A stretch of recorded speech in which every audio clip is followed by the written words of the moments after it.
وہ نہ صرف میرا سپروائزر تھا بلکہ میری صلاحیتوں کا کھلا مذاق بھی اڑا رہا تھا۔ بارود کے آنے کے ساتھ ہی کام میں تیزی آ گئی۔ بلیک ووڈ نے نہایت فوجی انداز میں چٹانوں کو توڑنے کا انتظام کیا۔ اس کی نگرانی میں مزدوروں نے خوف کے مارے تیزی سے کام کرنا شروع کر دیا۔ شام کے 6 بجے تک چٹانوں کی صفائی ہو چکی تھی اور اب پل کی پہلی پائلنگ کا مرحلہ شروع ہونے والا تھا۔ بلیک ووڈ نے فیصلہ کیا کہ وہ اور اس کا گارڈ یوسف خان میری ٹیم سے الگ بنگلے کے ایک الگ کمرے میں رہیں گے۔ رات کو کھانا کھانے کے بعد بلیک ووڈ نے میرے اپنے کمرے میں بلایا۔ وہ ایک وسکی کا گلاس ہاتھ میں لیے بیٹھا تھا اور اس کے چہرے پر فتح مندی کا تاثر تھا۔ مسٹر اسیر، اس نے وسکی کا ایک گھونٹ لیا، تمہیں معلوم ہے میں تم جیسے پڑھے لکھے ہندوستانیوں سے بہت امیدیں رکھتا ہوں، لیکن تمہاری توہم پرستی تمہارے راستے میں رکاوٹ ہے۔ اس ساری کہانی کو بھول جاؤ، کل سے ہم صبح 6 بجے کام شروع کریں گے۔ تمہاری فائلنگ کا کام 15 دن میں مکمل ہونا چاہیے ورنہ تمہاری رپورٹ خراب ہو جائے گی۔ میں نے جھک کر یس سر کہا اور واپس اپنے کمرے میں آ گیا۔ میں نے رحیم بخش کو دیکھا، وہ دروازے کے باہر بیٹھا ایک گہری تشویش میں مبتلا تھا۔ کیا ہوا رحیم بخش؟ صاحب مجھے یہ انگریز اچھا نہیں لگتا، یہ بہت مغرور ہے، یہ زہریلی دیوی کو نہیں پہچانتا، یہ اپنی طاقت کے نشے میں ہے۔ اب ہم کیا کر سکتے ہیں رحیم بخش، ہمیں اس کی بات ماننی پڑے گی۔ رحیم بخش نے سرگوشی کی۔ صاحب ناگن نے ہمیں ایک اور نشانی بھیجی ہے۔ میں نے چونک کر اسے دیکھا۔ کیا کہہ رہے ہو؟ کہاں ہے نشانی؟ رحیم بخش نے مجھے خاموشی سے بنگلے کے پیچھے حصے جہاں پچھلی رات ناگن دیوار توڑ کر غائب ہوئی تھی اس کی طرف چلنے کا اشارہ کیا۔ میں اور رحیم بخش لیمپ کی مدھم روشنی میں اس ٹوٹی ہوئی دیوار کے پاس گئے۔ وہاں زمین پر جہاں ناگن رینگتی ہوئی غائب ہوئی تھی ایک چھوٹی سی کٹوری رکھی ہوئی تھی۔ کٹوری مٹی کی تھی اور بہت پرانی لگ رہی تھی، اس سبز رنگ کی مٹی سے بنی تھی جس کا ذکر رحیم بخش نے کیا تھا۔ رحیم بخش نے کٹوری کو ہاتھ لگائے بغیر مجھے کہا، صاحب یہ کٹوری ہے جس میں تقدس کا دودھ رکھا جاتا ہے، مگر یہ اب خالی ہے۔ میں نے جھک کر کٹوری کو دیکھا، وہ واقعی خالی تھی، لیکن اس کے اندر کا حصہ ایک سیاہ اور گہرے رنگ سے بھرا ہوا تھا، جیسے کوئی خوش زہر ہو۔ اس کا کیا مطلب ہے؟ میں نے پوچھا۔ اس کا مطلب ہے کہ ناگن نے آپ کو آخری وارننگ دی ہے۔ پہلے وہ نشانی لے گئی، یعنی کام کے کاغذات، اب اس نے تقدس کو ہٹایا ہے، یعنی یہاں سے امن و سکون ختم کر دیا۔ یہ وہ خالی جگہ ہے جہاں اب وہ اپنے انتقام کا زہر بھرے گی۔ میں اس توہم پرستی پر یقین نہیں کرنا چاہتا تھا، مگر پچھلے واقعات مجھے مجبور کر رہے تھے کہ میں رحیم بخش کی بات کو سنجیدگی سے لوں۔ میں نے وہ کٹوری بھی اٹھا لی اور اسے لوہے کے بکسے میں کرپا رام کے نئے بستے کے پاس رکھ دیا۔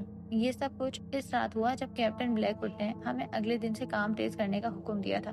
اگلے دن صبح سویرے کیپٹن بلیک ووڈ نے واقعی فوجی ڈسپلن دکھایا۔ 6 بجے سے پہلے ہی اس نے سارے عملے کو جگا دیا اور انہیں نئی فائلنگ سائٹ کی طرف لے گیا۔ میں نے اپنی ٹیم کو ہدایت کی کہ وہ بہت احتیاط سے کام کریں اور خاص طور پر پتھروں اور چٹانوں کے نیچے کوئی بھی چیز ملے تو مجھے اطلاع دیں۔ دن بھر کام میں رکاوٹ نہیں آئی۔ بلیک ووڈ کی سخت نگرانی کی وجہ سے مزدور چپ چاپ کام کرتے رہے اور شام تک ہم نے پل کی بنیاد کے لیے درکار آدھی کھدائی مکمل کر لی۔ بلیک ووڈ خوش تھا اور مجھے پہلی بار لگا کہ شاید رحیم بخش کی باتیں واقعی توہم پرستی ہیں۔ جب سورج غروب ہو رہا تھا تو ہم سب واپس بنگلے کی طرف جا رہے تھے تو کیپٹن بلیک ووڈ نے غرور سے کہا، دیکھا مسٹر اسیر، یہ تمہاری زہریلی دیوی تمہارے فوجی ڈسپلن کے سامنے کیسے غائب ہو گئی؟ یہ سب تمہارے مزدوروں کے سست دماغ کا کھیل تھا۔ میں نے خاموشی سے سر ہلایا، میں نہیں چاہتا تھا کہ وہ مزید تصدیق کرے، لیکن اس رات زہر کی چھاؤں نے ایک ایسا وار کیا جس نے نہ صرف میرے منصوبے بلکہ پوری ہستی کے امن کو تباہ کر دیا۔ رات کا کھانا کھانے کے بعد کیپٹن بلیک ووڈ اپنے کمرے میں چلا گیا اور میں اپنے کمرے میں بیٹھا اگلے دن کی ڈرائنگز پر کام کر رہا تھا۔ عملہ تھکا ہوا تھا اور لیمپ کی ہلکی روشنی میں فوراً سو گیا۔ تقریباً 1 بجے رات کے قریب ایک انتہائی خوفناک دل دہلا دینے والی چیخ نے پورے بنگلے کو ہلا کر رکھ دیا۔ یہ چیخ کسی انسان کی نہیں تھی بلکہ کسی زخمی جانور کی چیخ لگ رہی تھی جو گہری اذیت میں مبتلا ہو۔ میں چونک کر اٹھا اور اپنے کمرے کا دروازہ کھولا۔ باہر صحن میں مکمل اندھیرا تھا۔ میرے سارے عملے کے لوگ جاگ چکے تھے اور خوف کے مارے اپنے بستروں پر دبکے بیٹھے ہوئے تھے۔ کیا ہوا؟ میں نے چیخ کر پوچھا۔ صاحب وہ آواز وہ جنگل کی طرف سے آئی ہے۔ رحیم بخش کی آواز لرز رہی تھی۔ ہم سب نے دھیان سے سنا، اب کوئی آواز نہیں آ رہی تھی، صرف رات کی گہری خاموشی تھی۔ میں نے اکبر خان اور شفیق کو جگایا اور لیمپ لے کر باہر نکلا۔ ہمیں لگا کہ کوئی جنگلی جانور کسی چھوٹے موٹے شکار پر حملہ کر رہا ہے۔ کیپٹن بلیک ووڈ کہاں ہے؟ میں نے پوچھا۔ وہ اپنے کمرے میں ہے، اکبر خان نے کہا۔ ہم کیپٹن بلیک ووڈ کے کمرے کی طرف بڑھے۔ دروازہ باہر سے بند تھا اور اندر سے کوئی روشنی نہیں آ رہی تھی۔ میں نے دروازہ کھٹکھٹایا۔ سر، کیپٹن بلیک ووڈ، کیا آپ ٹھیک ہیں؟ کوئی جواب نہیں ملا۔ میں نے زور سے دستک دی مگر اندر سے خاموشی تھی۔ اب میرے دل کی دھڑکن تیز ہو چکی تھی۔ میں نے اکبر خان کو حکم دیا کہ دروازہ توڑ دے۔ اکبر خان نے ایک ہی زوردار دھکے سے لکڑی کے دروازے کے پٹ توڑ دیے۔ اندر کا منظر دیکھ کر میرے حلق سے ایک دبی ہوئی چیخ نکلی۔ کمرے کے فرش پر کیپٹن بلیک ووڈ کا سیکورٹی گارڈ یوسف خان ایک عجیب حالت میں پڑا ہوا تھا، جس کے جسم پر موت کی سی ٹھنڈک چھا چکی تھی اور اس کی آنکھیں چھت کو گھور رہی تھیں، جن میں ایک شدید خوف کا تاثر تھا۔ اس کے جسم پر تشدد کا کوئی نشان نہیں تھا سوائے ایک چیز کے۔ اس کی گلی کے دائیں طرف ایک چھوٹا سا سوراخ تھا، بالکل سوئی کی نوک کے برابر، اور اس سوراخ کے گرد کالے اور نیلے رنگ کا ایک گہرا حلقہ بن چکا تھا۔ یہ ناگن کا زہریلا ڈسا ہوا تھا۔ ہم سب یہ منظر دیکھ کر گھبراہٹ کا شکار ہو گئے، لیکن کیپٹن بلیک ووڈ کمرے میں نہیں تھا۔ اس کا بستر خالی تھا اور اس کے وسکی کا گلاس فرش پر پڑا ہوا ٹوٹ چکا تھا۔ اس کا بھاری چمڑے کا بریف کیس، جس میں اس کی نجی فائلیں اور ممکنہ طور پر بارودی مواد کے چابی والے نقشے تھے، وہ بھی غائب تھے۔ دروازے کے ٹوٹ پھوٹ سے ہٹ کر کمرے کے اوپری کھڑکی، جو ایک موٹی لوہے کی جالی سے بند تھی، اس جالی میں ایک دائرے کی شکل کا سوراخ بن چکا تھا۔ جالی اس طرح مڑی ہوئی تھی جیسے کسی عظیم طاقت نے اسے اپنی جگہ سے موڑ دیا ہو۔ رحیم بخش میرے پاس آیا اور اس کے منہ سے ایک آواز نکلی، صاحب یوسف خان تقدس کی قربانی بن گیا۔ یہ انگریز کا پیغام ہے، ناگن نے اسے سزا دی ہے اور اب وہ سب سے قیمتی چیز لے گئی۔ میں نے لرزتی ہوئی آواز میں پوچھا، اور کیپٹن بلیک ووڈ کہاں ہے؟ رحیم بخش نے آہستگی سے سوراخ کی طرف اشارہ کیا جو کھڑکی کی جالی میں تھا۔ صاحب اس کا غرور اسے جنگل میں لے گیا، وہ اسے بلیک ووڈ کی طاقت اور غرور کا جواب دے رہی ہے۔ یوسف خان کی موت اور کیپٹن بلیک ووڈ کا غائب ہو جانا میرے لیے ایک ہولناک خواب تھا۔ اب یہ صرف مقامی تہمات یا چوری کا معاملہ نہیں تھا، یہ ایک سنگین قتل کا معاملہ تھا، اور میں ایک جونیئر انجینئر اس سارے ڈرامے کے مرکز میں کھڑا تھا۔ میں نے فوری طور پر اپنے عملے کو حکم دیا کہ وہ واپس سو جائیں اور اس واقعے کا کسی سے ذکر نہ کریں۔ میں جانتا تھا کہ اگر یہ خبر باہر گئی تو پولیس کی تفتیش اور برطانوی حکومت کا دباؤ ہمارے منصوبے کو ہمیشہ کے لیے ختم کر دے گا، اور مجھ پر ایک برطانوی افسر کے لاپتہ ہونے کا الزام بھی آ سکتا ہے۔ اس رات میں نہیں سویا۔ میں نے ساری رات اپنے کمرے میں کھڑکی کے پاس بیٹھے گزار دی، اپنے بستر کے نیچے رکھے ہوئے لوہے کے بکسے کو دیکھتا رہا۔ مجھے لگ رہا تھا کہ اب ناگے نہ کر وہ بکسہ بھی اٹھا لے جائے گی، اور پھر میرے پاس لاہور میں مسٹر چارلز ہینگٹن کے سامنے صفائی پیش کرنے کے لیے کچھ نہیں بچے گا۔ صبح ہوتے ہی میں نے فیصلہ کیا کہ مجھے اس معاملے کو اپنی سطح پر حل کرنا ہوگا۔ میں نے رحیم بخش، اکبر خان اور شفیق کو بلایا اور انہیں ساری صورتحال سمجھائی۔ اگر یہ خبر باہر گئی تو ہم مشکل میں آ جائیں گے۔ کیپٹن بلیک ووڈ کو کسی نے اغوا کیا ہے اور ہمیں اسے خاموشی سے ڈھونڈنا ہوگا اس سے پہلے کہ بہت دیر ہو جائے۔ میں نے جھوٹ بولا کہ وہ اغوا ہوا۔ میں نہیں چاہتا تھا کہ عملے کو پتہ چلے کہ ایک زہریلے سانپ نے میرے افسر کو لے لیا۔ رحیم بخش نے میرے سامنے سر جھکایا اور کہا، صاحب وہ اغوا نہیں ہوا، وہ شکار ہوا ہے، اور وہ اس کے غرور کا سامان بھی لے گئی۔ اس کے پاس کیا تھا؟ میں نے پوچھا۔ اس کے پاس وہ بریف کیس تھا، رحیم بخش نے کہا۔ اس پہ کوئی خاص چیز تھی جو اسے لاہور سے ملی تھی؟ اکبر خان نے ایک دبی ہوئی آواز میں کہا۔ صاحب مجھے شک ہے کہ اس بریف کیس میں بارود کے کنٹرول کوڈز یا بڑے نقشے تھے۔ بلیک ووڈ بہت حساس معلوم رکھتا تھا۔ میں نے فوری طور پر یوسف خان کی لاش کو خاموشی سے بنگلے کے پیچھے حصے میں جنگل کے کنارے دفن کرنے کا حکم دیا تاکہ کوئی مقامی آدمی اسے نہ دیکھ پائے۔ پھر میں نے رحیم بخش، اکبر خان اور شفیق کو تیار ہونے کا حکم دیا۔ ہم جنگل میں جائیں گے اور کیپٹن بلیک ووڈ کو ڈھونڈیں گے۔ رحیم بخش تم ہمیں راستہ دکھاؤ گے؟ رحیم بخش نے ایک گہری آہ بھری اور کہا، صاحب مجھے معلوم ہے وہ کہاں ملے گا۔ وہ اس علاقے کے سب سے قدیم سانپ کے سوراخ میں ہوگا، اسے پاتال کا محل کہتے ہیں۔ کیپٹن بلیک ووڈ کا غائب ہو جانا اور یوسف خان کا زہر سے مر جانا اب صرف ایک خوفناک واقع نہیں رہا، یہ میرے لیے سنگین قومی اور ذاتی بحران بن چکا تھا۔ اگر ہم بلیک ووڈ کو زندہ یا مردہ نہ ڈھونڈ پاتے، اس کا بریف کیس برآمد نہ ہوتا، تو میری پیشے ورانہ زندگی تباہ ہو جاتی۔ میں جانتا تھا کہ برطانوی حکومت ایک افسر کے یوں غائب ہو جانے پر خاموش نہیں رہے گی۔ صبح کے 7 بجے تھے جب میں، رحیم بخش، اکبر خان اور شفیق چاروں ایک لرزتی ہوئی ہمت کے ساتھ جنگل میں داخل ہوئے۔ رحیم بخش نے راستہ دکھایا، اس کے ہاتھ میں ایک لمبی مضبوط لاٹھی تھی اور اس کا چہرہ صبح کی روشنی میں بھی خوف اور سنجیدگی کا امتزاج تھا۔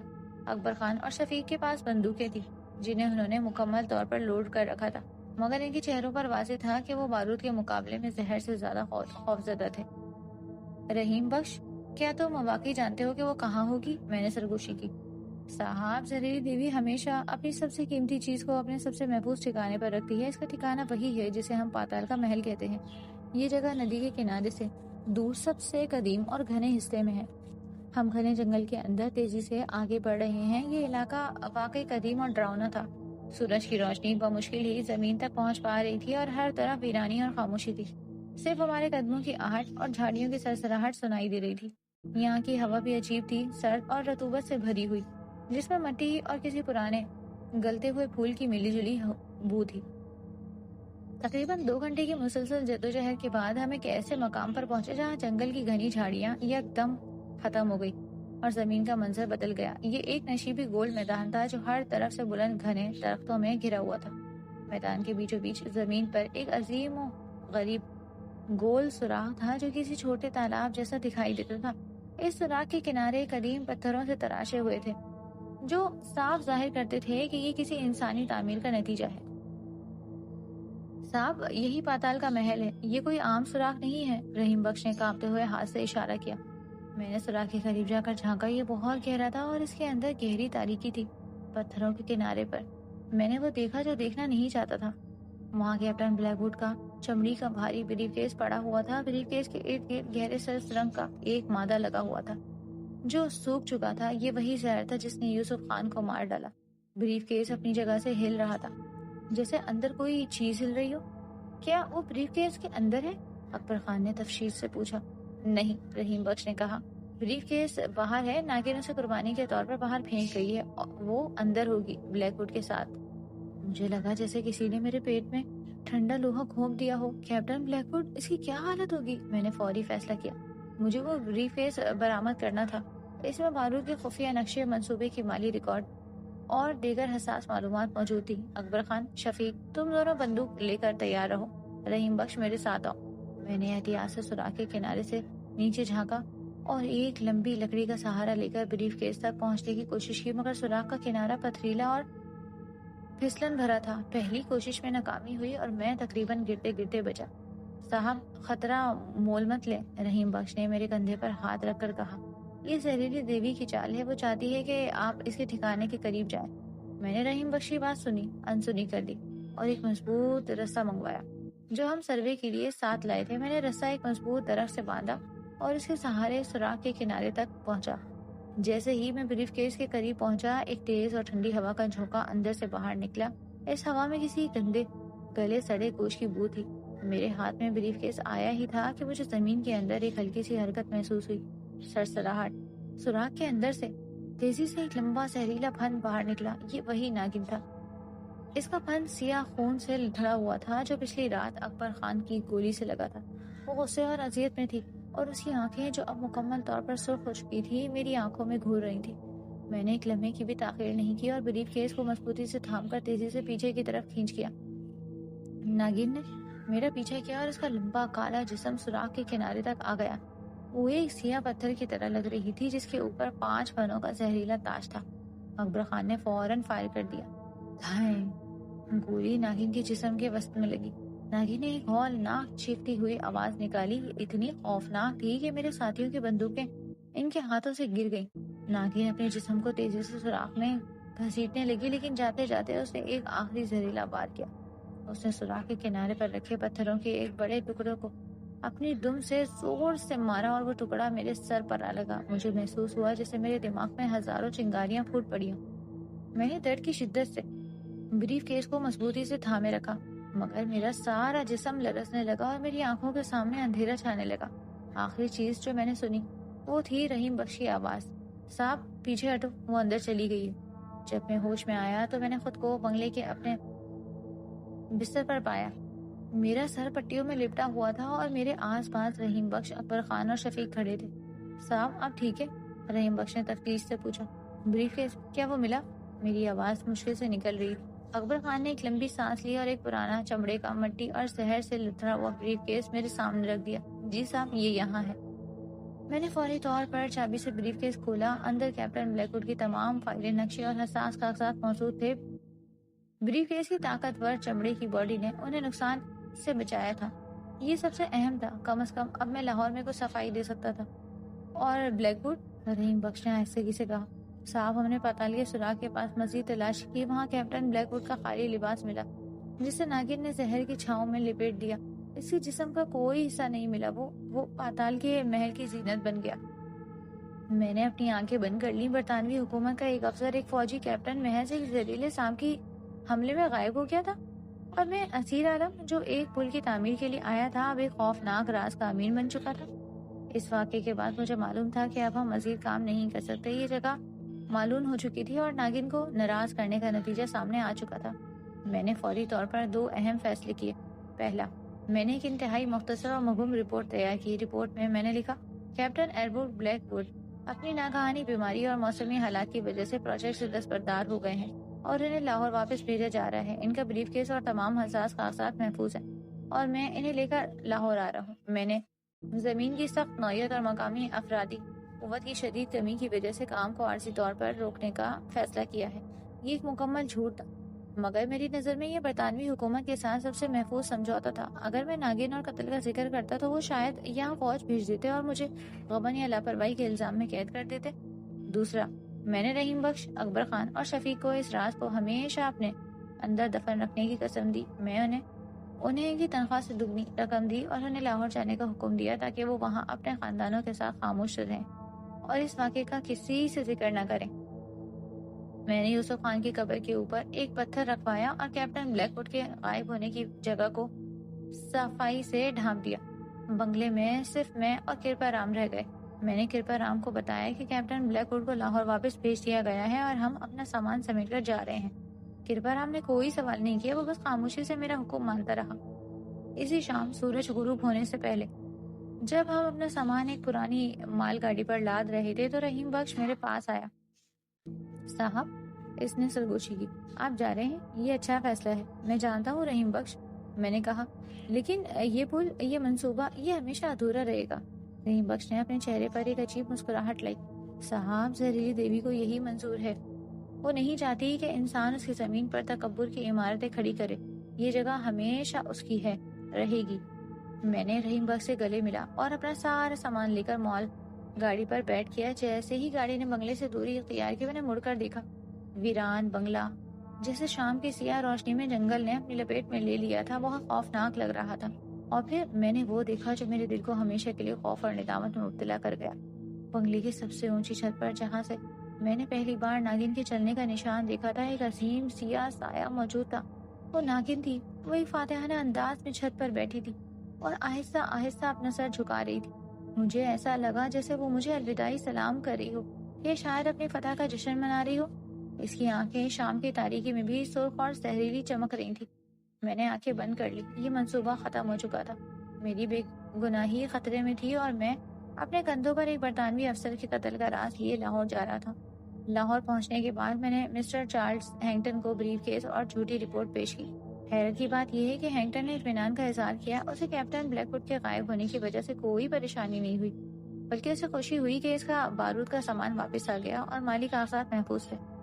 بلیک ووڈ ایک سرکش افسر تھا، شاید وہ جنوبی افریقہ کے کسی دوسرے پروجیکٹ میں شامل ہو گیا ہوگا، ہینگٹن نے بے پرواہی سے کہا، اور اس نے میری رپورٹ پر دستخط کر دیے۔ میں نے کسی سے اس زہریلی دیوی کا ذکر نہیں کیا۔ وہ راز میرے دل میں ایک سرد خوفناک بوجھ بن کر رہ گیا۔ میں نے یہ نوکری چھوڑ دی اور ہمیشہ کے لیے فن تعمیر سے دوری اختیار کر لی۔ میں لاہور میں ایک معمولی کتابوں کا پبلشر بن گیا، لیکن زہر کی چھاؤں ہمیشہ میرے ساتھ رہی۔ ہر رات خواب میں مجھے وہ سرسراہٹ اور ہولناک چیخ سنائی دیتی تھی جو یوسف خان نے آخری بار نکالی تھی۔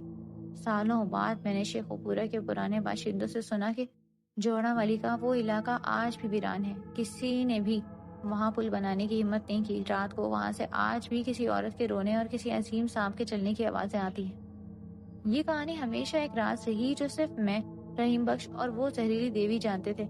میں نے اپنی بقیہ زندگی امن اور خاموشی میں گزاری، لیکن اس زہریلی دیوی کے انتقام کی یادیں مجھے آج بھی ذہنی دباؤ میں مبتلا کرتی ہیں۔